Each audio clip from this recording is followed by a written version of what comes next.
Coming up on the Health Feast. We try so hard. I try so hard to make my life go a certain way, right? Like X, Y, Z, check off the boxes. And I've realized that so much of it is a higher power. And it almost has, for me now, a sense of like calmness, the universe has your back, because I feel like when I've needed the right people in my life, I call them angels. They show up. They kind of show me the path. They help me get to where I need to. And hopefully I'm doing the same for someone else. We're interconnected beings. So it's okay to enjoy the journey and not feel like you have to be so much in control. I'll give you a very quick example. This is what popped in my mind. So like I said, we lived in Kuwait, and my older son was about 2 years old, and we got him like one of those tricycles, and we would we'd go for a walk, and he would like be pedaling away, and he kind of couldn't quite get it. So then my husband started using like a belt to kind of tie and pull the bike. But my kid kept pedaling, so he thinks he's moving the bike, right? What was actually right. So that's how I feel. I feel like I'm constantly like pedaling, and I'm thinking I'm going in a certain direction, and I'm not realizing there's an invisible force that has a bigger picture for me, that has brought me to this world, has given me this life for a certain purpose. And I need to be humble about that I'm really, truly not in charge of my destiny.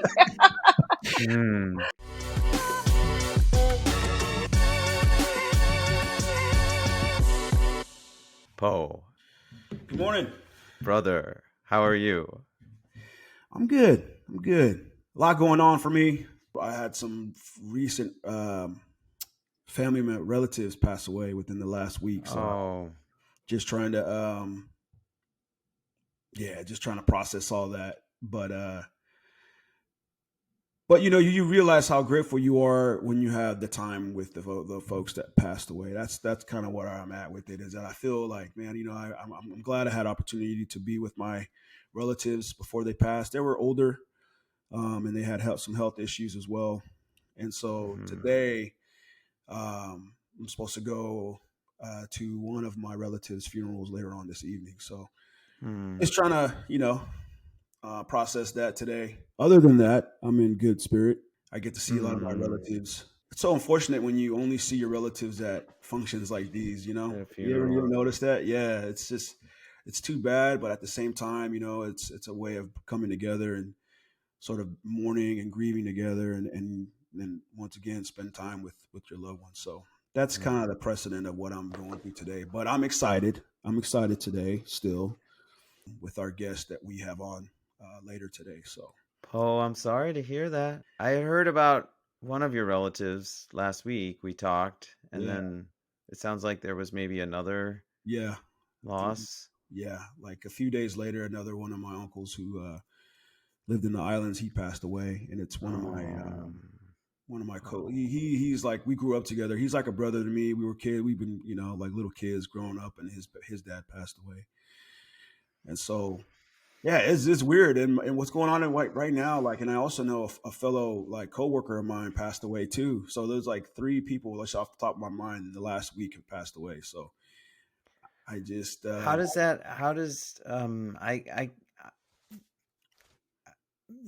really hard, and it's also a lot of death that you're sort of confronted with death. That's what I was going to ask you. Like, how does it feel to be confronted with so much death? It's so close to home. I mean, I want to ask that not in a insensitive way, but like, it's not just that it's sad and hard. I get that, but there's also something that it teaches you about life and how you want to live your life. I think that's the best way to go about it. I think my I don't want to call it relationship with death, but I would say like my understanding of death has evolved from when I was a young, like a little kid.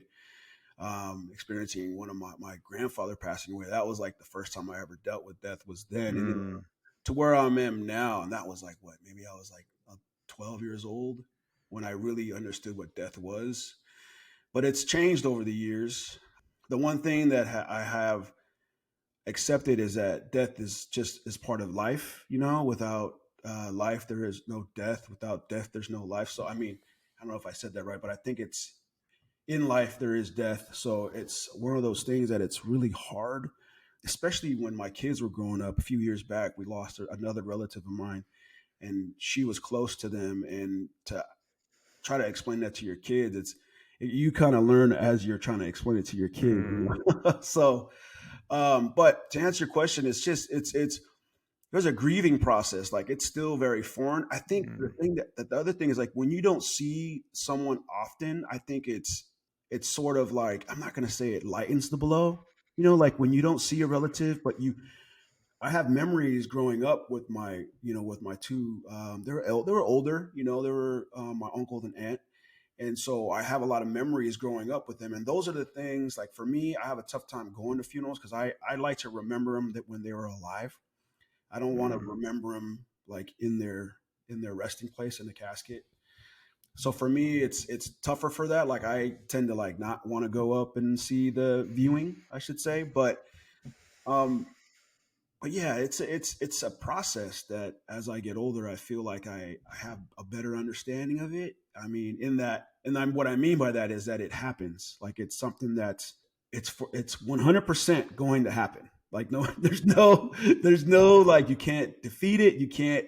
It's just something that you really. It's a harsh part of life, but I also feel like if you accept it for what it is, it's easier for you to when it happens to say, okay, well, this is part of mm. what happens in our life. And it's funny. It's the one thing in life that we can 100% guarantee, right? And Yeah. there's that sense of like it's final too. So when I view their lives, I try to pick up like, okay, whether they had, how did they live their lives, and hopefully, they lived their life the way they wanted to live their life, Mm, versus, have any regrets or, mm, and then also as far as health goes, it's like, I factor in, their age and if they had any, health conditions and both of my relatives had health conditions, that have passed. So it's like, I reflect on my own life, like, man, what can I do to sort of prolong my life by what can I do to avoid? And that's why like lifestyle medicine and like plant-based eating is it's like a valuable tool, that I sometimes wish that my relatives knew about it too. mm-hmm. Some of them may have, and I just didn't know. But I'm talking about eating more plants and using food as a medicine or your lifestyle as a medicine, right? Yeah. So, I hope that answers the Send question. them the link, Po. Send them to our website. I know, but yeah. Ah, well, that's a lot. That's a lot to process, and like you said, you're in the grief. It just happened. A lot of it is fresh, so you're gonna go through different stages of grieving and experience it in different ways and talk to different people. And yeah, I hear that. If you ever need to talk to me, I'm always here. Okay, Yeah, I you know appreciate that. that. Well, this is part of This is part staying of on the your routine, processing. like, yeah, yeah, yeah, exactly. Yeah. This is part of the Okay. grieving process. Thanks for sharing that. Okay. What about you? I'm tired. I'll be honest, because for a good reason. I took my two boys to Dallas over the weekend to see my best friend lives there from medical school. The one thing I'll just say is he and I we used to live together. We lived together for 3 years, and I ate a lot of meat and like fast food when I lived with him, and so did he. And I don't eat that way anymore. And I don't s- I see him at least generally once a year. We used to take like a group of guys from med school. We used to take a trip every year. We haven't done that in a couple of years, but that relationship was centered around a lot of those foods.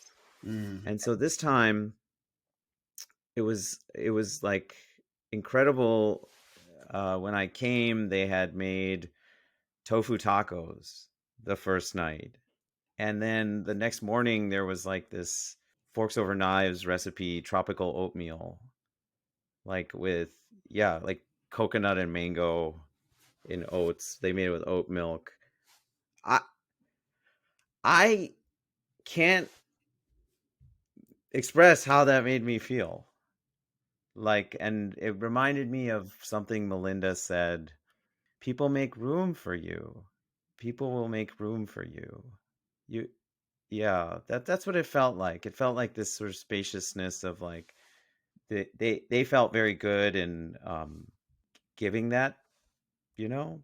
Yeah, that's awesome. I feel like it's like they kind of honor you for having that space, like Mm. if they're still eating meat and they know that you're spending the weekend with them, they sort of accommodate you, by It felt so much more generous than just accommodation. mm, It was like this thoughtful intention of welcoming that yeah, anyway. So that was one reflection I had. And my kids don't know their kids because they haven't seen each other in like probably 5 or 6 years, and they were much smaller, but they got along so well. And by the end of the just 2 days, they were like really sad to see each other go. And with a friend that close, it's almost like our kids are like cousins. yeah. So it was amazing to see that relationship form, and I'm hoping they can get together again, regularly. So Yeah. anyway, so I'm feeling very full because of that, but tired because I didn't sleep much because I stayed up with my friends and like hung out and talked, and Isn't that the it was best? Like when you're hanging it out and you is just kind of yeah reflect on where you're at from, I'm assuming 3 or however long ago it was when you guys were together, you know? 2003 to 2007. Yeah. That's a long time ago now. It feels like it. Yeah. Yeah. Anyway, okay, but I'm super excited because we have a friend, colleague of mine who's a guest on today. Um, we should have led with that. We have a guest on today. We have another guest on today, Poe. Her name is Dr. Yashoda Bhaskar, and she goes by Dr. Yashoda and she works with me at Mora, Mora Medical, the lifestyle medicine medical group that I work for, and she also works for. And so she'll talk about that a little bit. So I know Dr. Yashoda from working with her at Mora, and I met her last November, Poe, at the Lifestyle Medicine Conference. And one of the things that I noticed about her right away is she's just like this very big personality, like Mm. very big personality. Like when I met her, and she's very animated, kind of Energetic, brings a lot of energy. energetic. Yeah, very energetic. Like the energy just she creates energy too. It's not just about her. Like she creates energy in the room, if that makes sense. Yeah. And so then I got to learn more about her. And she's originally from India. She went to medical school in India and then she moved to the US. But this was more than 30 years ago. And she did residency in Texas at Texas Tech in internal medicine. And then she worked as a hospitalist. Just like I worked as a hospitalist for 12 years, she worked as a hospitalist for 16 years, also for the same kind of large healthcare conglomerate, but in a different region. She was in the Pacific Northwest. And then I think, as she'll talk about, she left that and moved to Hawaii with her husband in 2018. And actually, like about a year later, she was able to retire. And then she made a pivot in her life, which I'm sure she'll also talk about. She saw that there was this huge, as we've talked about, Poe, we've talked about this epidemic of burnout, or as I talked about, moral injury in healthcare. And she decided that she wanted to serve in that capacity to help medical professionals. So she became a certified life transformation coach. And she also became a certified money mindset coach. So she developed these two coaching tools and methods to help, in particular, women medical professionals who struggle in medicine around burnout, around sexism, discrimination. And so she has had, I think, had, and maybe still has a coaching business where she kind of works around that. But then more recently, a little over a year ago, and I'm sure she'll talk about, connected with Dr. Lori Marbus. Lori Marbus is the physician who started and co-founded Mora Medical, and came on and joined Mora. She was, I think, the first physician that was brought on. Hopefully, she'll talk about how she herself has gotten into lifestyle medicine, how lifestyle medicine, and she worked as a hospitalist for many years. So it's interesting. I'm curious to learn more about how lifestyle medicine has had. But anyway, she's just very gracious to come on today, and I'm super excited for this conversation. And I'm sure there's a lot we're both going to learn, and our listeners are going to learn. Yeah. Anyway, he's here, so I'm going to admit her. Hi. Good morning, Doctor. Morning. How are you? So welcome, Dr. Yashoda Bhaskar. I just introduced you as Dr. Yashoda because at Mora we all go by our doctor and our first name. It's Yeah. like we're pediatricians. No. Lifestyle medicine doctors are pediatricians. We look at curiosity and fun in life. And no, so welcome. It's just a pleasure to have you here, Po. You guys haven't met before, so I'll let you guys welcome each other. How you doing, Dr. Yashoda? Thank you for being on. Thank you for being on the Health Feast. Yeah, no, this is great. Rak's been trying to get me on for a few weeks, but my life has been kind of chaotic. So finally, I was like, That's I need right. to get on there and meet Po and talk to you guys. So happy to be That's here. right. Thank you for having me on. But this Yeah. is like a really favorite topic of mine because I was just telling Rock that like I kind of am like my hobby. I love watching finance. This is something that I've developed in the last several years. Actually, not something that I've always been this way. It's just something like within the last, I would say, 5 years. I really got into like finances and the idea of financial freedom, and I read a few books on it, like Rich Dad Poor Dad, and what I'm excited to have you on is because I wanted to really pick your brain about how health and finances sort of go hand in hand. And I kind of got a little snippet of a video you made. I don't know how long ago it was, but it really caught my ear. So I'm really grateful and excited to have you on today because I really want to Yeah. kind of like bring that up, and because we talk about it. Me and Rock talk about how. We talk about it. And actually, it's because of her that I've been talking about it more. I didn't think about this stuff. So I'm excited to get into that, but we will certainly get into that. You usually start with what I like to say is our guest origin story. You know, you're at Mora with me now, and Mhm. I'm sure it was not a straight line, a No. straight path that brought Never you is. there. So you take us back as far as you want to, in terms of how you started and what were some of the twists and turns that got you here. Oh my goodness, how much time do you guys have? I know, right, When you've been on this earth, right.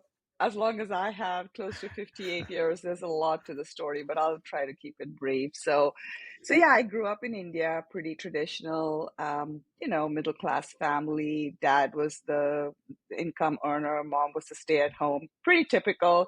I don't think I ever envisioned that I would actually move to the US. So went to medical school in India, had an Where in India? arrangement. Where in India are you from? Surat, actually, in Gujarat. Oh, okay. Yeah. Oh, Yeah, You're I grew Gujarati. up. No, no, no. I grew up in the Mm. South. I'm from the South. So I was in Madras for the first 8 years of schooling. And then my father worked for a pharmaceutical company, and that's where the factory was in Baroda. So we moved Mhm. there with his transfer. And then I finished the rest of my schooling and went to medical school there. So that's how that all kind of worked out. But yeah, so then got married, moved to this country, had one kid. Then we moved to Kuwait. It's a long story. My husband was in research and he got a great job opportunity in Kuwait. So we ended up moving there. Oh And wow. I was a stay at home mom for a few years. My second son was born in Kuwait. That's another whole interesting story. Someday maybe I will write a book. And then I started getting restless because I hadn't done my residency and I really wanted to practice medicine. And it's hard to practice medicine if you don't have, the proper credentials, obviously. So, kind of sat down and studied on my own and took the qualifying exams and luckily passed. And um, with a lot of struggles, managed to get a residency program and internal medicine I went to in El Paso, Texas, which actually was probably one of the best programs there is. It's like a well-kept secret. Yeah. Um, right? Because at least 20 some years ago, we didn't have any fellows. So we did it all. Like we threw lines in people, dialyzed them. We were doing TPA on patients who were coming in with MIs because we didn't have a cath lab. I mean, this was really Wow. rural, crazy, crazy Wow. medicine. But when I came out of Wow. that, I just felt like I could handle anything, right? Like you really feel well prepared. And so it was a natural sort of segue into a hospitalist job. And that was in the state of Washington, where I am right now, actually, in Olympia, where it was called Group Health. And then Kaiser came and basically acquired them. So I did that for 16 years. I held some leadership positions there, got to work with residents and medical students from UW. And it was a great job, wonderful subspecialist. But I think a lot of us, like who have sort of strayed into lifestyle medicine, is there was a sense of like discontent setting in, and realizing that there was better ways to take care of patients than just giving them 20 medications, having them come back over and over again with more, more illnesses, more meds, more side effects. And I think I was on a path to seeking, because I was also feeling some burnout, and I came across lifestyle medicine in 2017, and the rest, as they say, is history. But yeah, pretty windy road, Rak, like you said. Yeah. Yeah, yeah. Yeah, well, Okay. then COVID happened, right? So 2017, I quit that job, moved to Hawaii in 2018, and I decided maybe it was the job. I'm still not ready to hang up my shingle yet completely from medicine. And I worked at a nursing home in Hawaii for 2 years, and that was really sweet job, really nice people. The Hawaiian culture is very similar to the Indian culture in terms of family. Yeah. They're so close knit. So it wasn't just taking care of the patients, but their families too. But I still didn't feel like the sense of Hmm. satisfaction, right? 2019, I traveled a little bit, came back, and I was actually just getting ready to start a very small lifestyle medicine practice in Hawaii. In January, I was actually going through credentialing with HMSA and a bunch of other insurances because I wanted to be able to take insurance. And of course, March, COVID hit. So I sort of pivoted a little bit, worked for 3 telehealth companies, which was crazy. I was seeing patients in New York. Remember how bad it was in New York, April, May? People couldn't, like, they would call 911 and nobody would come. Like, it was that bad. And so it was quite humbling taking care of COVID Hmm. patients, sitting, 6 hours time difference. But it really got my eyes open to telehealth, like how much we could reach people in other parts of the country and, frankly, in all parts of the world. Um, and so that year, just like everybody was cooped up in their home, and I'm just like a certificate junkie. So I ended up, getting my lifestyle medicine board certification. I actually started the original Facebook group for the Physicians for Lifestyle Medicine, which I believe is more than 3,000 strong now. And I managed to get a bunch of docs together and got a really huge discount for them to take the lifestyle medicine board certification of like 55 physicians, which was amazing. Created a study group. And I also got my meditation instructor training. I became a certified life coach and a certified money coach. So I would say 2020 was a very, very Wow. fruitful year for me. A Anyway, I lot of told you this was growth. going to be a A long lot of story. growth. A lot of Yeah. growth, Yeah. yes, both personal and professional and spiritual. It really, Hmm. how COVID affects people. Like, we were protected in Hawaii, right? They just shut everything down. Flights stopped coming in or going out. And in a way, that sort of isolation really makes you go inward, and really Hmm. kind of think about your life and where you've been and where you are and where you want to go, right? So it was a great introspective time, I think. And anyway, continued all of that. And then, yeah, then last year I reached out to Dr. Marbus in February, and I knew her from the plant-based world for several years. And I said, "Are you looking for doctors for plant-based telehealth?" She says, "Well, there's something cooking. I'll let you know." And it was Blueberry Health. So I was the first physician that got hired. And yeah, now we're Mora and we're growing. And I work with amazing people like Dr. Rak. And there you have it in a sort of That's nutshell, right. a big nutshell. A big nutshell. Wow, there's so many little pieces in that nut. Poe, what piece stood out to you that you want to kind of delve into a little bit more? Well, I was just gonna say, what a nice place to spend COVID in Hawaii. Yeah. You That know, is true. Yeah. you kind of isolated. I was like, wow, the weather must be nice, but I'm sure you guys had your challenges as well. But I was just thinking, like, wow, it'd have been nice to spend COVID in Hawaii. Right, and they're not letting anyone in, Yeah, Not and letting anyone in. I can do all these certifications now, yeah, which is, I mean, that's really cool. that is really. You what That's a lot. Okay, so I could see like somebody getting one coaching certification or one, like you did so many. Where do you think that came from? Like, was there this sort of pent up like Hmm. what was guiding you in deciding like I want to get this certification, I want to get this certification? Maybe that's a good place to start. Okay. Yeah, I think the lifestyle medicine piece is fairly straightforward. Like I said, I'd been, really interested since 2017. And I think a lot of it had to do with social media, right? Everybody was on Facebook and Instagram, and I ended up getting in there. And um, so I was like, I don't know if I'm going to do anything or not. Plus, I had wanted to start that micro practice anyway.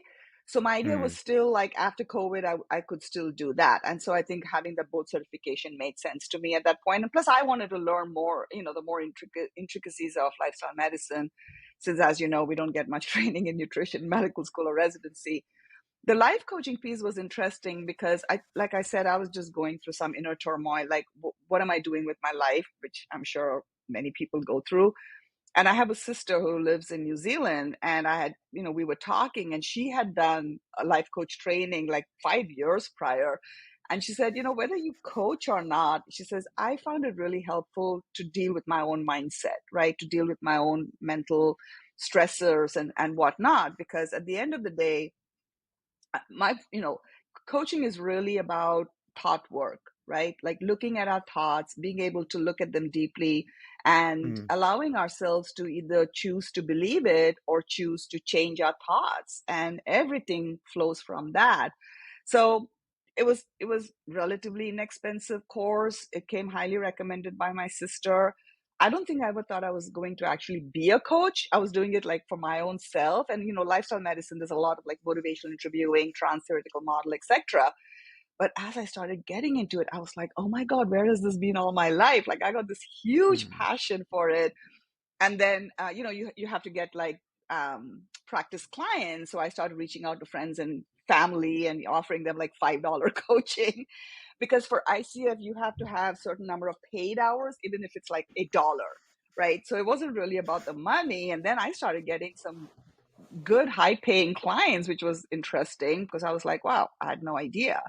And the money coaching piece, I think, came about because, Paul, like you said, so many of us, we haven't looked at our money story, and the program I went through, I tell people, I'm not a financial advisor. I'm not even a financial coach. It's again about the behavioral psychology around money, right? Because mm, at the end of the day, money is math. If you save more than you spend, you're good. But we apparently can't figure out how to do that as humans. And we bring a lot of our stories and our baggage to our money aspect of our life. And it's funny because nobody likes to talk about money, right? It's super uncomfortable. We get these messages as we're growing up from our parents or, our surroundings. So really the program is more about like seeing where you are with your money mindset and then altering and changing to where you could feel more empowered financially. So, and the meditation piece, I mean, of course. It's kind of like, yeah. of course, I had to be a meditation instructor. Although I didn't actually ever use that, it was good for me to get into a more consistent meditation practice. I'm talking a lot. You guys should like No, tone No, that no, that's down a no. that little. we're That's the whole listening a idea. lot. That's the whole idea. Yeah. I got a Yeah. question. So I wanted to go back to when you decided that lifestyle medicine was the next venture for you. Like, because before it was just practicing regular your medical practice. But what drew you towards lifestyle medicine? Yeah, great question. Yeah, so Paul, the reason I became interested in lifestyle medicine was a couple of things. Like I mentioned earlier, I think I was becoming disillusioned with how we were practicing. I was practicing medicine with my patients, but also looking back, my family history, there's a lot of diabetes, high blood pressure, things like that. And my dad died of a massive stroke very suddenly. This has been almost 20 years now, but he was not even 70, and I was really close to him. And at that time, I didn't know about the power of nutrition and being Hmm. able to reverse or diseases, etc.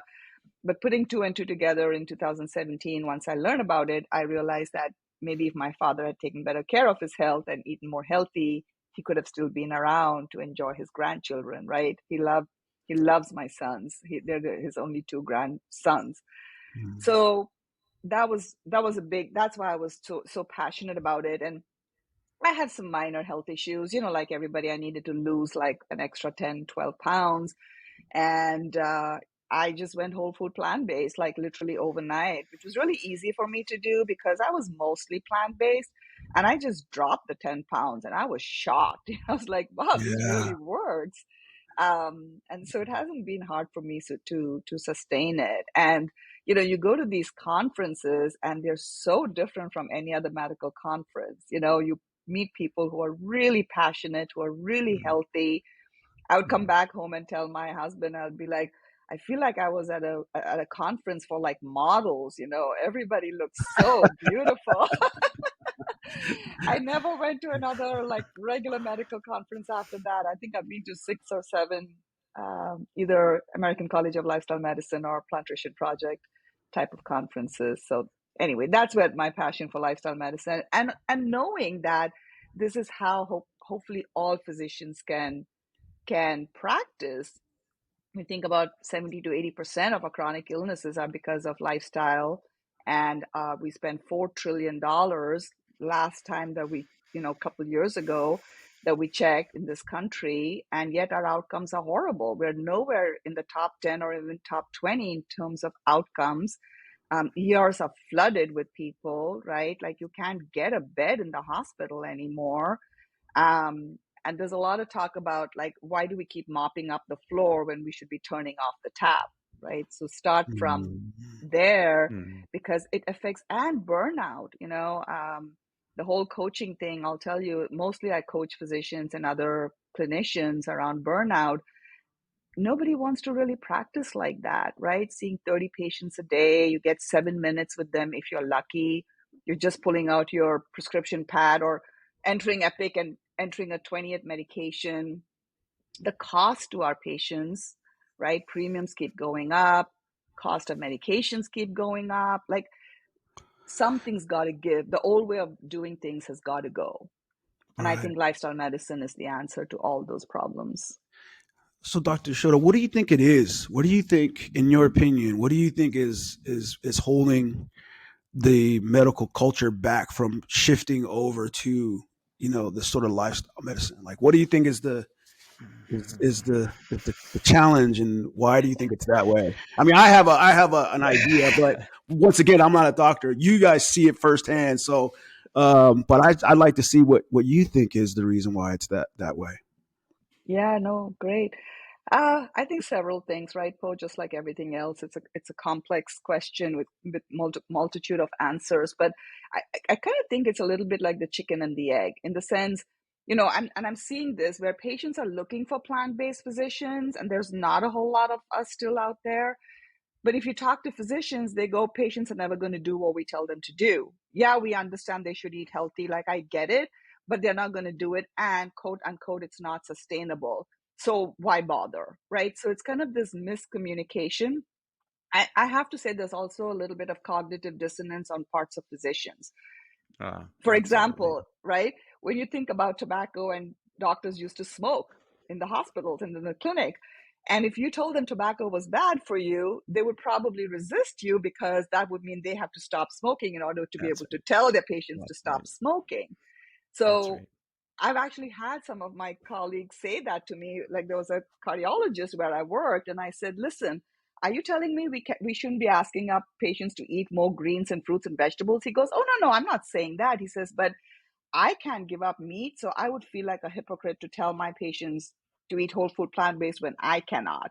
And we had a really close relationship, and he was, frank and admitted to it. So I think that's part of the problem. And I think the second part is somehow in medicine, I think we've been led to believe, and I think this is sort of the Western philosophy as well, is if it's a complex problem or a complicated problem, it requires a complicated or complex answer, right? Mm. So this seems just so simple. It's like, wait, you're telling me I just need to eat more of one Plants. kind of food and not eat the other, and my diseases will go away? You must be some sort of a hack, right? Like, it just seems too easy or too simple a problem to diabetes, which is like a horrible disease when you think about the outcomes, right? Kidney failure, blindness, gangrene. I mean, it goes on and on and on. And they're saying, people are like, what? No. And I find that skepticism not just among patients, I find that among doctors too, unfortunately. Um, that's, Yeah. I don't know, Rak. I mean, what do you think? I was telling Poe before you came on, I was in Dallas this weekend for visit my best friend from medical school. And one of the nights we celebrated his wife's birthday. We went to a karaoke bar actually. So, which was fun. You were like they rented a room, and there were other doctors there that they know in their community. There was two cardiologists. And here I'm thinking I'm going to tell them about our company, about what we're doing. I have never, very I could tell there was so much skepticism and just what you're describing.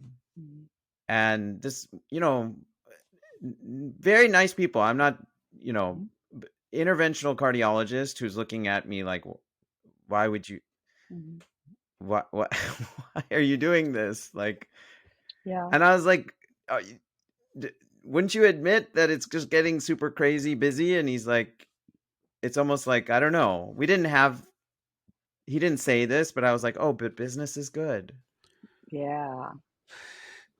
You know what's interesting is that from a perspective of someone who's not in your guys' field, it's very interesting that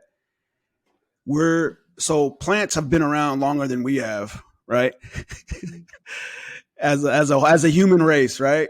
And as I guess Western culture, right, is like we've gone to so much processed food that now doctors who are trying to convince folks that you got to eat more plants is like a foreign concept now. Like our culture has completely changed. Like, and I'm assuming it's industrial age and like everything is now in packages, and it's like, and even doctors are being Mm. taught like that's the normal, that's part of it, versus like thinking like, okay, plants. And I'm Polynesian, so I'm from the islands, and that's what my ancestors ate were taro, and you know what I mean, like breadfruits Yeah.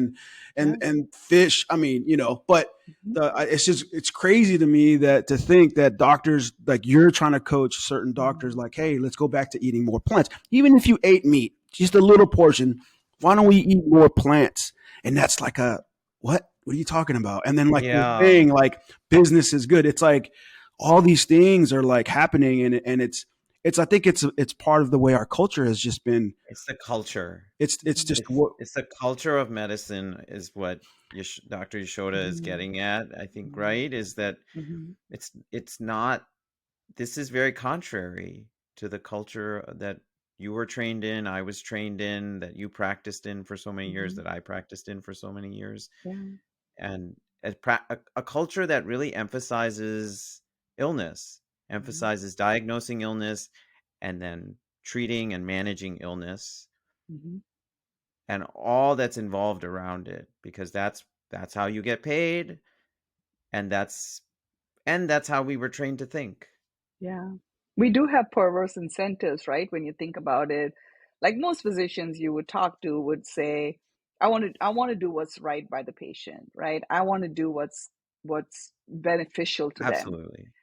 However, and I got into trouble for saying this. I remember Dr. Kim Williams, I was listening to one of the podcasts where he said he got into trouble for saying there are only two types of cardiologists, right? The ones who are who haven't read the studies and the ones who are vegan. I don't know if you guys know. So I guess you got Yeah, into some. yes. Yes. Yeah. But I've heard here's him say this. It's yeah, hilarious. he's funny.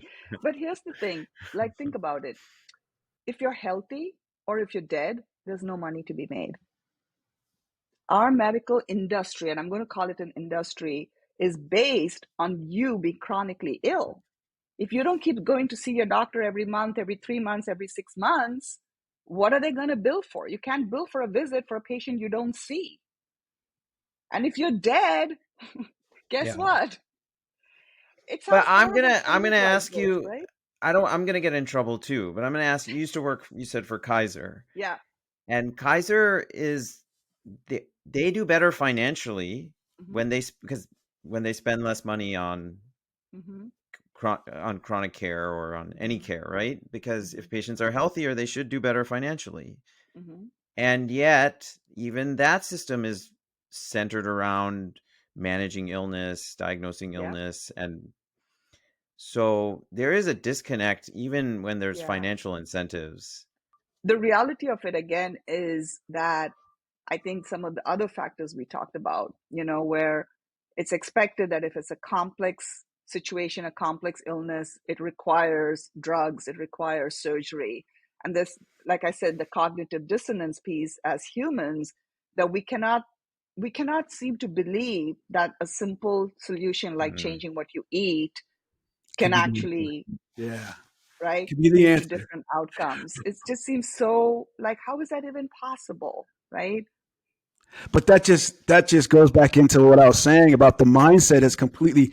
I mean, most of the most of the medication comes from, some of it comes from plants. Like they just, like most of it comes from plant, but they put it into a pill now, and and now instead of saying, hey, you kind of get it from a pill, why don't you just change the way you eat? Right. I mean, that's just one portion of lifestyle medicine is the that's right. food, right? Obviously, it's a whole Yeah. lifestyle, but it just blows my mind that you're like just discussing this. It's just like, wow, like where are we as a human race to now offer Mhm.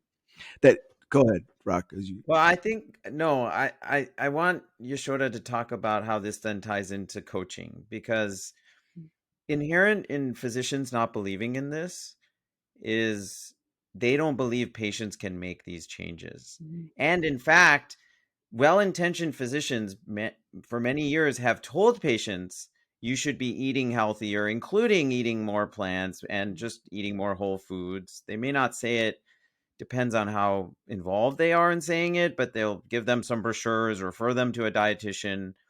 That stuff has gone on for some time to varying degrees. They've told patients to exercise to varying degrees, and they've developed this belief, this central belief, I think, in the culture of medicine, which is that patients aren't going to do these things. Mhm. So, and when we can tell them, or we can just kind of skip to the next logical step, which is managing their illness. They're going to have this illness now that it's developed. They're going to have it for the rest of their life. So we just have to kind of settle in for the winter and manage it for many, many years to come. And then we'll get on this cycle of getting paid for managing their illness. That's what's It's a that's good what's been point. created.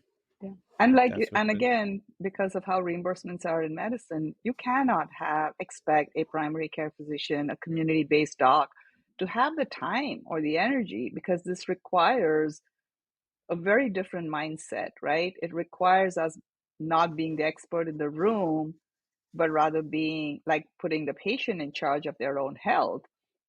And when you think about what's happened in medicine, we kind of went from the patriarchal model 30, 40 years ago. You walk in and the doc says, here's what's wrong with you and here's what you need to do. And they'd be like, okay, doc. And then we went to like, oh, patient autonomy, right? Advocacy. And so we started telling patients, what would you like to do? We have 5 different medications or 10 different surgeries. Now you pick, because I was in that era, and it got crazy because patients mm, don't have the medical background to say this seems like the right choice for me. But what's happened over time is I think we've sort of taken back the power because of time constraints, because medicine has gotten so complicated that we go in and we say, listen, here's what's wrong with you. You need to take 10 units of insulin, right? And then measure your blood sugars and let me know what it is. And we need to go up to 25 if it's XYZ. So we're trying to bring it back. The piece about the coaching that Dr. Rak was referring to is really saying, listen, my expertise is I went to medical school, I did residency, I took care of, tons and tons of patients. But you're the expert of your body. You're the expert of your life, right? I don't live in your shoes. I don't know what your life is like. Are you a mom, single mom with 3 jobs, right? Mm. I don't know that. So how can we work together and figure out together how you can make these lifestyle changes that's going to benefit you, your family, your children, and generations to come, but personalized to your life. If you're a CEO of a company, your life is going to be very different than that single mom with 3 kids and 3 jobs. So we have to work with them it's not one size fits all, Mm. right? Or do you live in a food desert? Like, where is your closest grocery store? Can you get rice and beans? Like, what is that going to cost you? Cost comes into it, right? Like we talked about. Um, so coaching is, I think, a lot of like really meeting the patient where they are, really understanding them as a human first, what it is that they're going through in their life that is making it so challenging for them, and then helping them solve that. Wow. That sounds like the solution. that to me sounds like a very, I mean, I could see that. Yeah. We've talked about this in the past about going to the hospital, going seeing a doctor. It's like very transactional. It's not. There's no. You don't feel like the doctor's invested in your health, and I feel like what you're saying and what you're interested. Well, in your coaching is sort of like enriching the patient or empowering the patient to have that sort of that choice, like, hey, this is what I'm trained in, and like you said, sort of connecting with them, because I feel like I tell Rock, I think that's the way the future, and I obviously I could be kind of maybe a little bit over positive about it, but I feel like No, that. it's good. I love it when Poe is very optimistic about the future of We need healthcare. that. Describe. We need that. We Yeah, need that.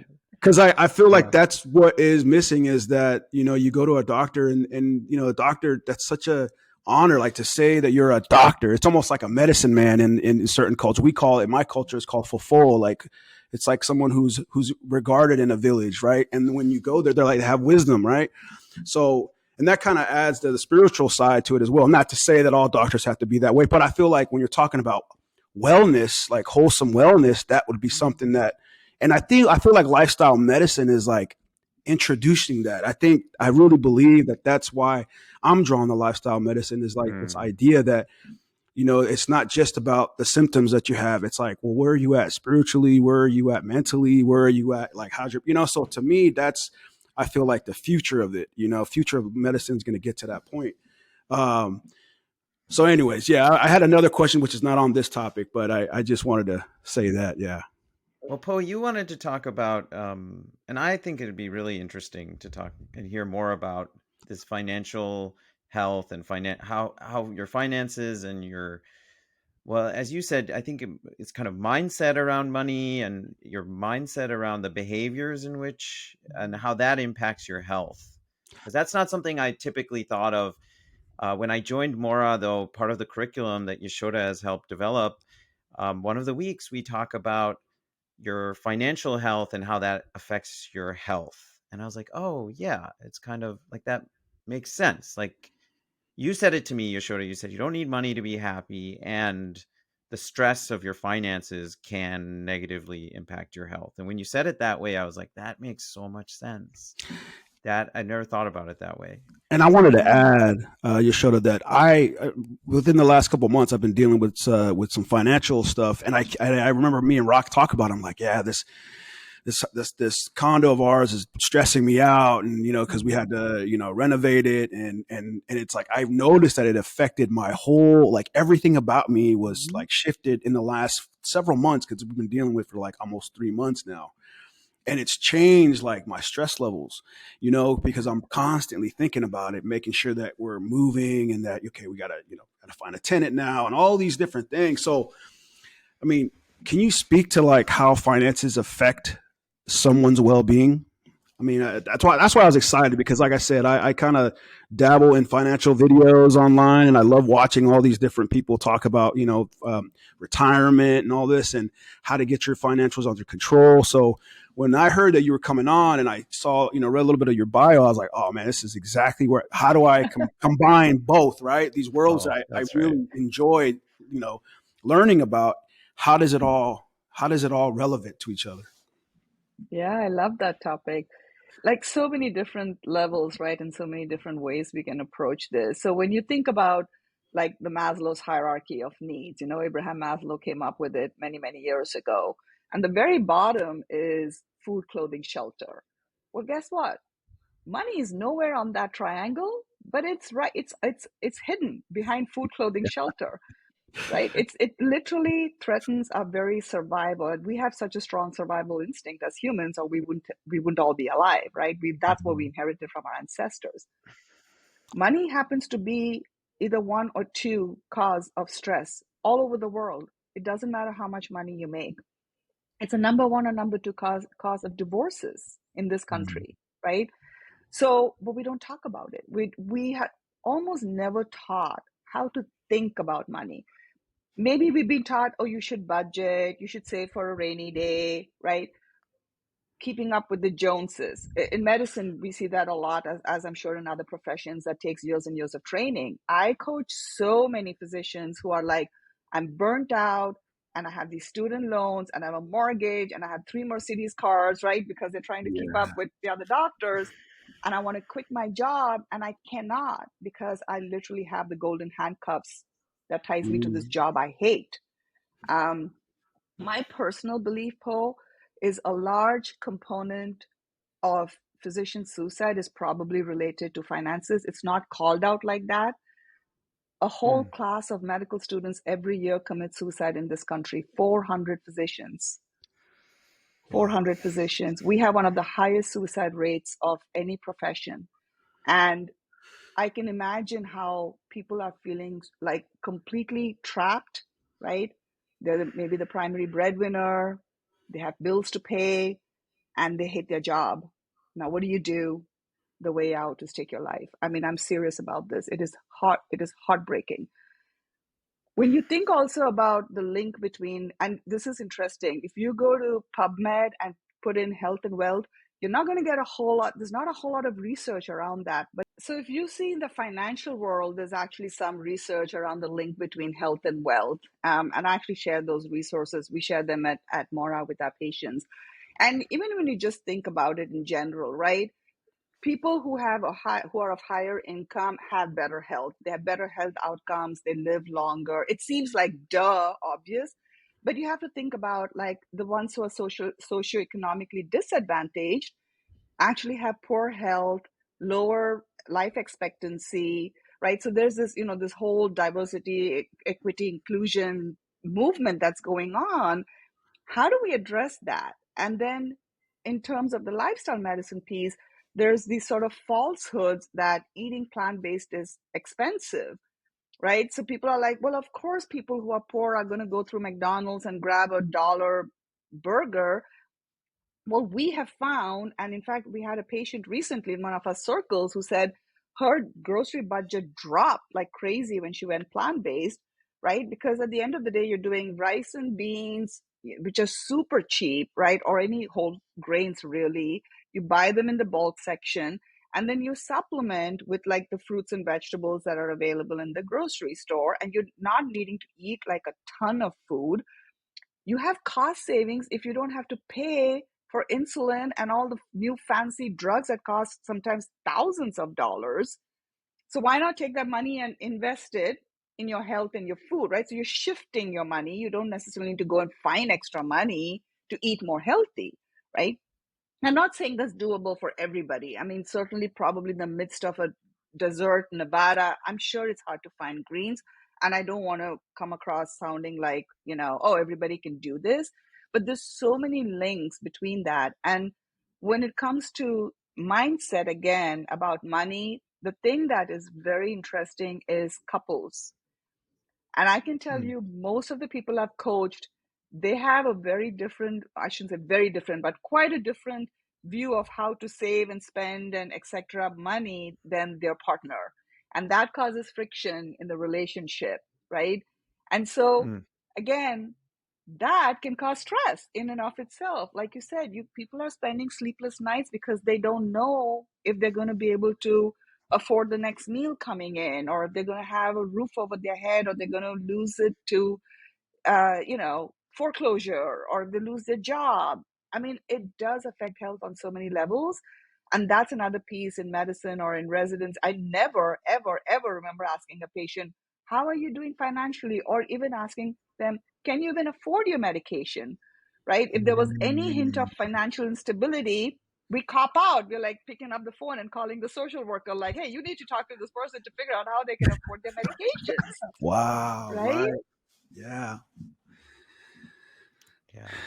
So Yeah, much there. I think it speaks to the fact that I was like sort of like, oh yeah, that makes sense, and I hadn't really thought through it. It speaks to, I think, my level of privilege, where I'm like, my finances have been such that I haven't had to worry about basic needs my entire life. And there are so many people who do worry about basic needs on a regular basis, right? And so if those aren't met, then absolutely, like, that affects health. But then you can't focus on the top of Maslow's hierarchy is self-actualization, Yeah. right? Which is what we're asking people to do in lifestyle medicine. We're asking them to become this better, more realized version of themselves. And how can you do that when you don't have access to basic needs? Yeah. Yeah. I I like will how you share.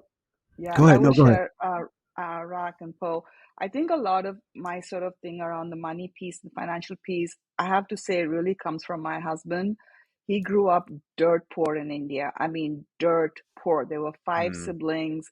His father worked as a foot soldier in the Indian army, was gone for months on end. And his mom had to make ends meet with whatever little money his father would send. He actually would study under the street lamplight at like mm, 2 in the morning, because that's the only time he could find peace and quiet.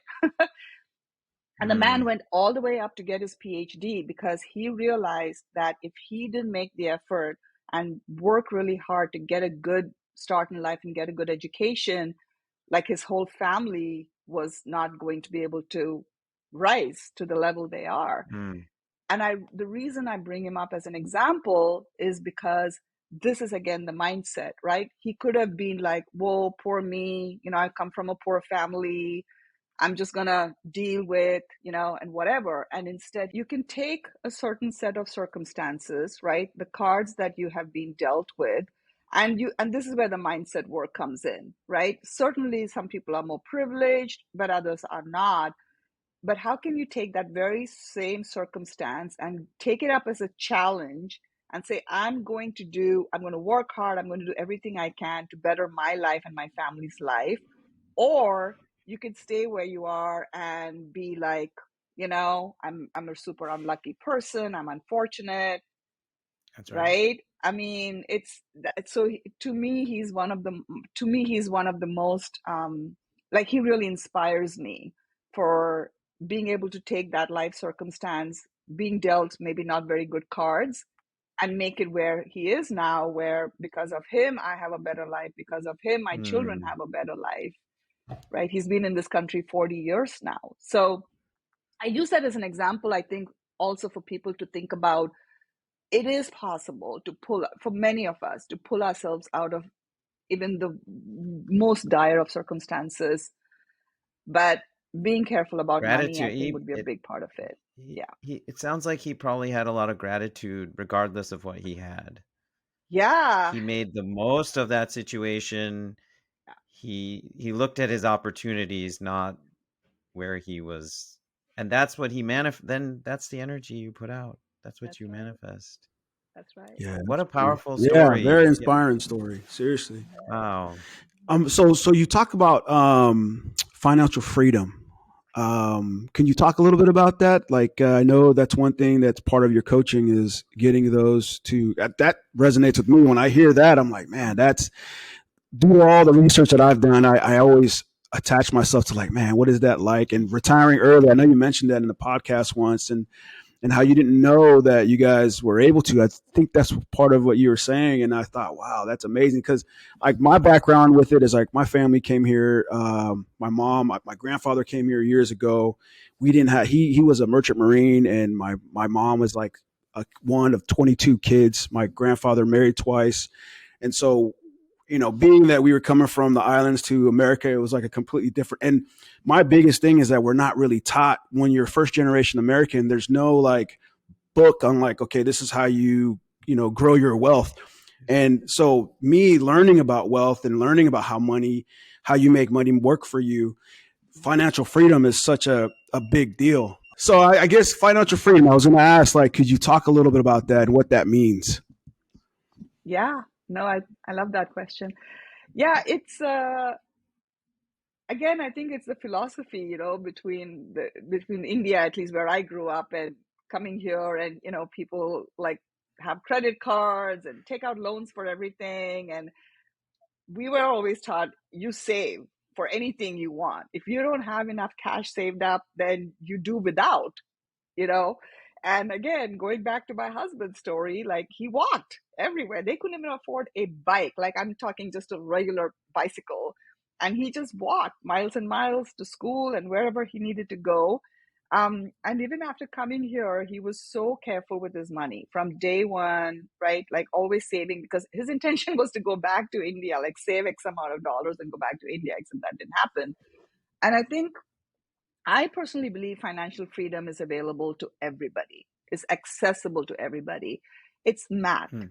At the end of the day, money is math. We add stories to it. We add a lot of like masala to it, right? We add the Hmm. emotions. Money is neutral. It's a neutral object. It doesn't care if you're rich or poor. $100 bill in a rich man's hand is going to buy the exact same thing that is going to buy in a poor man's hand, right? So money is neutral. And for like our kids, I have two boys, they're 28 and 31. And I say, listen, even if you're making $36,000, I have a son who's not making much money who lives in Jackson, Wyoming. Okay. It is one of the richest zip codes in the entire country. And yet he makes it work because he has two or three jobs. He shares, an apartment, or, you know, you can make it work because at the end of the day, if you have enough money saved up that you can work, you can walk away from work, right? To me, the definition of financial freedom is being able to work because you want to and not because you have to, right? Hmm. And there's the whole FIRE movement, which is a financially independent, retire early. And it's not just physicians, there's all kinds of people in there. They have great movements. And the philosophy is simple. You literally don't buy something you can't afford, which people don't like to hear that. That's a tough part, right? It's kind of like, well, I deserve XYZ. Sure, but then you can't be financially independent. Hmm. You kind of have to pick what you want, right? Can I, can I say Um, I yeah, love that first. I love that because it makes work not out to be this like terrible thing. Like work can, for many people, it is. It feels like a punishment or like something you just have to do, and it can be something that like lights you on fire and feels amazing, and a lot of times like getting to a place where you can do work that feels that way, like requires you having financial, and it's maybe you'll talk about this. It seems like having financial freedom gives you the almost like the ability to do that or to take that mental leap. absolutely. Or if you don't want to work too, right? Like, I mean, you Yeah. have, financial, the word freedom, what does freedom mean, right? The freedom Hmm. is desire to do whatever I want to without having obligations. And in order to do that, it is math. I mean, there's so many get rich quick schemes, right? I mean, Bernie Madoff, like, hello, people Yeah. keep selling us these dreams all the time, and humans through centuries have been taken in and cheated. Go buy the lottery ticket, or give me your money and I'll double it in 2 years. Like these scams go on. Why? Because they feed on that deep desire we have to get rich quick so we can get financial freedom. But there really are no shortcuts. I mean, there's a random person here or there who won 700 million, obviously. For the most of us, right, we have to make do with what we have. And sometimes that does require sacrifice, and many people don't like to hear that. Not to belabor the point, but my husband lived in LA. When he moved to this country, he had to borrow $2,000 to buy an air ticket to come to this country. He had literally no money, right? And he lived on a packet of those ramen noodles. You know how you can buy 10 for however much, and he was vegetarian at that point, and either a banana or an apple. Like, that's all he ate for like the first year. There was a Mm. time in his life when he was in India where all they ate was sweet potatoes. He hates sweet potatoes now with a passion, because that's all his family could afford, right? And Mm. now we live in Hawaii and we have a beautiful home, but it didn't, like, people look at us now and they're like, wow. And I'm like, do you know, you should have met my husband 40 years ago. Would you be willing to do what he did in order to get where we are now today? And Mm. it's not that people, you see what I mean? That's how I know to do it, unless you're, Paris Hilton, or, you inherited money, the Kim Kardashians of the world. But for regular folks, it's a lot of slogging and being smart about your money. And mindset. Can you talk a little bit more about the mindset piece and how people have to change Yeah. their beliefs about money? And Yeah. I think, it's funny when I do my coaching, I ask people, so how much would you say you would want to have in the bank before you feel like you're financially free? And people have mm, to think about it for a moment, because nobody has actually even thought about it, right? It's like, how do you know you got there until you know where you're going? One of those weird Yogi Berra, I totally botched it up, yeah, sayings. But if you don't know where you're going, how will you know when you got there? that you got that there. But it's also a moving target. So you might hear somebody say, oh, once I have $1 million in my bank, I am good as gold. I will walk away. I'll go, Well, they get to the million and then they're like, oh, maybe it needs to be 2 million. Oh, maybe it needs to be 5 million. Oh, it's a hungry ghost. It is a hungry ghost, because Mm. there's like no limit, right? Like Elon Musk is God knows how many millions he's worth now, right? He could retire, but I don't know why whatever, right? So the point being, this first thing is to understand, what are my needs? What are my wants? What are my desires? How can I budget for that? And what would make me like, okay, when I get to that point and I've invested smartly, low cost index funds, don't have to be fancy. Mm. 95% of financial advisors do not beat the market. They don't beat the market, right? And yet we feel like it's like lifestyle medicine in a way. Apparently we think money should be complicated. It doesn't have to be. All my money is in Vanguard, low cost index funds. I don't even have to think about it. I rebalance twice a year to make sure my stocks and bonds are, where I want it to be, like 60-40, because we're closer to retirement.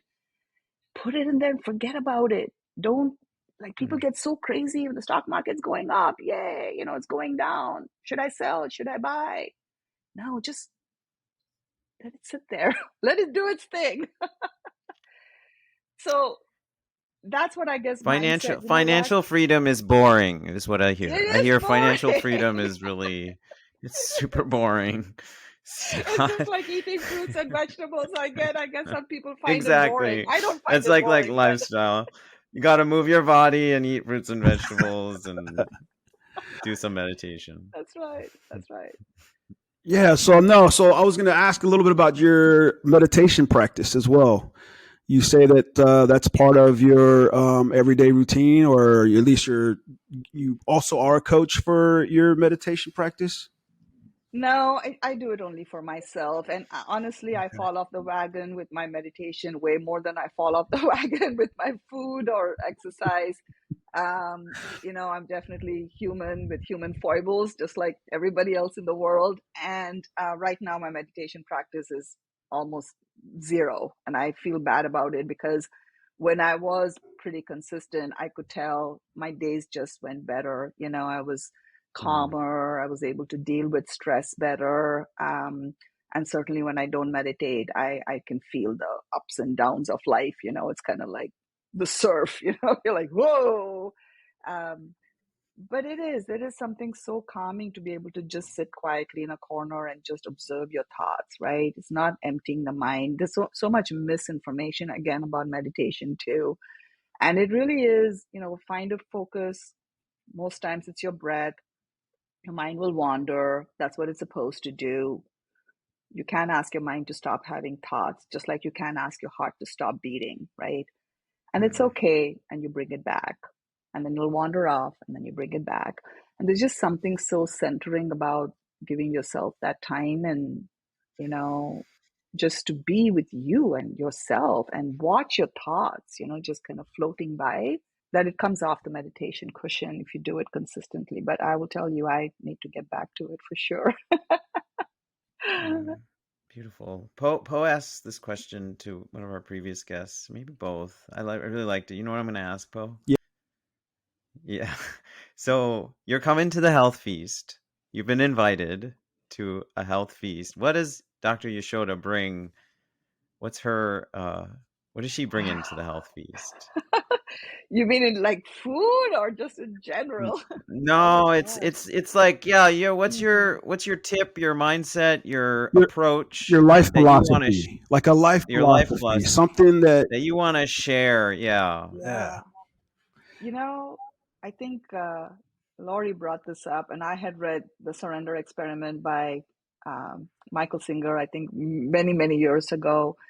I think that's my philosophy. We try so hard. I try so hard to make my life go a certain way, right? Like X, Y, Z, check off the boxes, get great, amazing grades, go to medical school, go to residency. And I've realized that so much of it is a higher power. And it almost Mm, has, for me now, a sense of like calmness, like, the universe has your back. And I've realized that so much of the results of our life we think is because of what we did or did not do. Well, in my opinion, for me personally, that's dumb, because I feel like when I've needed the right people in my life, I call them angels. They show up, they kind of show me the path, they help me get to where I need to, and hopefully I'm doing the same for someone else. We're interconnected beings, so it's okay to enjoy the journey and not feel like you have to be so much in control. that's mm, that's my philosophy. Try not to be so much in control, because we kind of are not. I'll give you a very quick example. This is what popped in my mind. So like I said, we lived in Kuwait, and my older son was about 2 years old, and we got him like one of those tricycles, and we would we'd go for a walk, and he would like be pedaling away, and he kind of couldn't quite get it. So then my husband started using like a belt to kind of tie and pull the bike, but my kid kept pedaling, so he thinks he's moving the bike, right? What was actually Right, my right. husband. So that's how I feel. I feel like I'm constantly like pedaling, and I'm thinking I'm going in a certain direction, and I'm not realizing there's an invisible force that Mm, has a bigger mm, picture for me, that has brought me to this world, has given me this life mm, for a certain purpose. And I need to be humble about that mm, I'm really truly not in charge of my destiny. mm, that's really good. Thank you for sharing that. Yeah. It's Rock. You mentioned that about like almost like you're being guided, right? mm. You're being guided by your higher power, whatever that may be. It's unfolding. Yeah, It's an yeah, unfolding, and you don't know. You don't know what that Yeah. unfolding will look like until it happens. because you think like you said, you think Yeah. you're in control of it, but you're really just along for the ride. Like you're just kind of like, oh, Yeah. okay, that happened. Oh, Yeah. okay, that happened.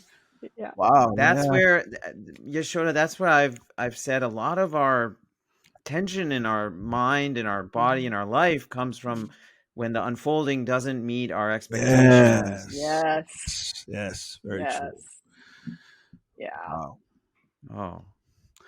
Okay. Well, that was awesome. Wonderful. Yeah. That was awesome. Poe, do you have any final thoughts or questions for No, Dr. I'd Yashoda? love to have you on again. Maybe I'd I don't love know to come on when. again. This is Yeah, so much fun. Yeah.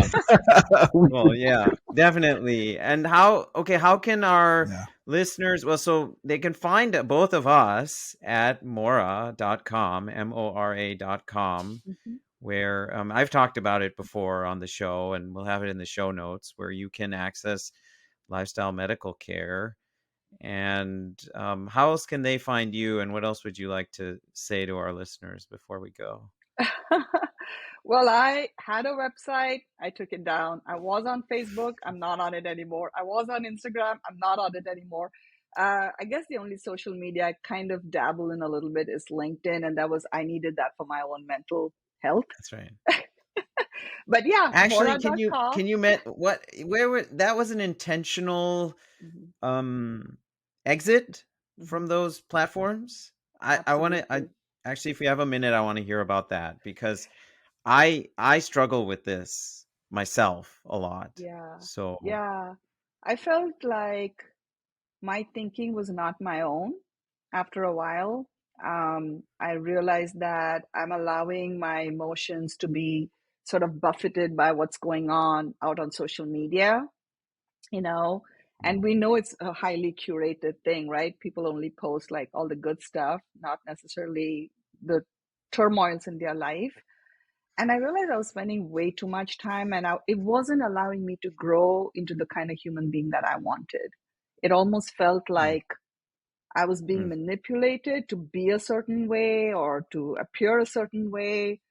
And I freed up so much time and emotional like space in my head. mm, When I quit, I can never go back. Like it's like a recovering alcoholic. I totally get when they go, "Wow, I had no idea how much it was controlling my life."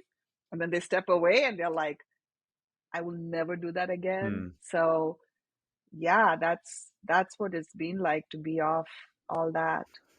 And you know Wow. what else? Interestingly, you'll find out who really cares about you. Because I had, I think, 2,500 friends on Facebook, and I can tell you less than five people reached out to say, "How are you doing?" So Wow. that's very Mm, humbling too, right? We're very quickly forgotten and replaceable. And so mm, it's like we think of ourselves, or I think of mm. myself sometimes as so important. I'm not. It's very Wow. humbling. Yeah, yeah. Yeah. So it'll show you who your true friends are Yeah. if you step away. That'd be kind of interesting to do like a social media fast or something. You know what I mean? Like a cleansing, right? Because that's interesting to me. Yeah. I mean, I don't spend a lot of time on it, but I do find like I consume a lot of YouTube, and that's that might be an issue, you know. So So this really resonates with me, because I would say, I don't know, when my kids were small, I started like posting pictures of them on Instagram, and then I started posting pictures of myself, and Facebook, Instagram when it came. And I was at a concert once. This was in 2015 or 20. Is my favorite band is Wilco. I don't know if you know Wilco. Mm-mm. Either of you? Okay. And at the show, it was in Berkeley, and I was it at Berkeley, or anyway, it doesn't matter where it was. I was literally recording it, and the lead singer starts calling me out, because I have it up in the air, and he's saying this. He's like kind of like um in front of the whole audience, right? I am totally unaware that this is going on, because I'm like looking at the screen, making sure it looks okay. And my friend is next to me. He's like, he's talking about you. He's talking about you. And I'm like, what? What? After that happened, I was like, I'm not living in the real world right now. Like, this is so I deleted all those. I didn't remove my accounts, but I deleted all those apps off my phone for over a year, until I felt like and now I go back on them and I see some old, it's just like you said, it's like I've gone back on them because I want to share this project that we're doing. It's Mm-hmm. really important to Poe Mm-hmm. and me to reach other people, because we see so many people are struggling Yeah. with their health. And Poe and I went on a group call for Pivio, which Hmm. do you know Poe's a part of the Pivio video Oh, series? cool. I didn't know that. Yeah, he's one of the participants when they refilmed it. He went to a 3-week immersion, Wow. and we went on a call for a Pivio group, and they were all just talking about their struggles, and it was so powerful. And Dr. Yashoda and I hear this every day. We lead groups, and people are talking about their struggles. We know how many people are struggling. So I was like, well, if we're creating this for a reason. I got to go back on these platforms. I actually have to create a presence. I have to create, and I have to look at it for how do you reach people in a healthy way? How it's what you said. Like, I don't want the platform to then tell me how I should feel or what I should be doing. That's not the point of this. Mhm. And so it's been a process. I've been trying to be very mindful going Mhm. forward. I don't want it to be, Mhm. I used to be addicted to those things, right? And now I can see when I see those tendencies coming up, I sort of have to put the phone down. And one of, the people I think it's Rich Roll. Mhm. Rich Roll writes he likes to post and ghost. I love it. So he puts up something and then he lets, like, and we don't have Poe and I are building our audience, but I mean, Yeah. it's not that I don't want to engage with people online, but I think there's probably value to that, but there's also value to, like, sharing what you're doing, letting it live in the world, Mhm. and letting people learn about it, but not necessarily having to see it through an online social media lens, which Mhm. is how so many things have become these days. It's like, Yeah. what is your social media strategy? It's like, couldn't that just be the tool where people learn about this and then Mhm. it lives in the world? Yeah. I love that you're using it with mindfulness, Rak, because it's a tool. And I think if more people recognize that and they're in control and in charge of it, then rather than it becoming in charge or in control of them, that's the best way to use these things for sure, right? And also remembering, for me, again, when the older you get, I'm telling you, I don't know how old you guys are. You're definitely way younger than me, but you start realizing it really comes to home. We have limited time on this earth. I tell people, even Bill Gates cannot buy more Mm. time. Even Elon Musk, who wants to go to the Mars, cannot buy more time. I mean, he might get like cryo preserved or something, but again, regular Yeah. people. So, how Yeah. do we want to be spending those moments in our day, right? Can we be more mindful of that? And for Mm. me, that equation required me to step away because I find so many ways to connect with people that doesn't necessarily need me to be there, and also just like literally stop and smell the roses, right? So I think it's a great tool if it's used correctly, just like anything else in the world. And I can totally Mm. get why you guys have to be on it. You got to like spread the word about this amazing thing you guys are doing. We're trying. We're trying. Yeah. What you just said actually reminds me of what Poe and I were talking at the beginning of this conversation. Poe, what I didn't share is I actually had so Poe had two family members die, I think, in the last week, two uncles, he Oh said, and I had an my. aunt Oh who died no. in the last week.